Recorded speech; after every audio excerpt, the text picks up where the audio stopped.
به این دو پیرمرد نگاه کنید. اونا 208 سالشونه. اونا بلندترین دوقلوهای جهانند.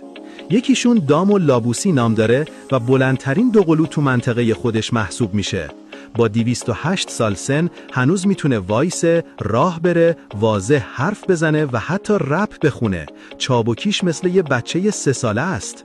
این پیرمرد یه دوقلوی کاملا شبیه خودش هم داره و هر دو با هم 4 نسل رو دیدن. الان با هم زندگی میکنن و به هم خیلی وابستن. خیلی ها تعجب میکنن که چرا نمیتونن دستاشون رو حرکت بدن. دلیلش اینه که اونقدر سنشون زیاده که بازوهاشون دیگه کار نمیکنه. با این حال فقط با پاهاشون کارای روزمرهشون رو انجام میدن و با مهارت مثل دستهاشون از پاهاشون استفاده میکنن. یاد گرفتن با گوشی‌های هوشمند کار کنن و حتی وقتی وقت آزاد دارن به خودشون رسیدگی میکنن. هر دو سالم هستن و هر روز میتونن یه بشقاب بزرگ برنج بخورن.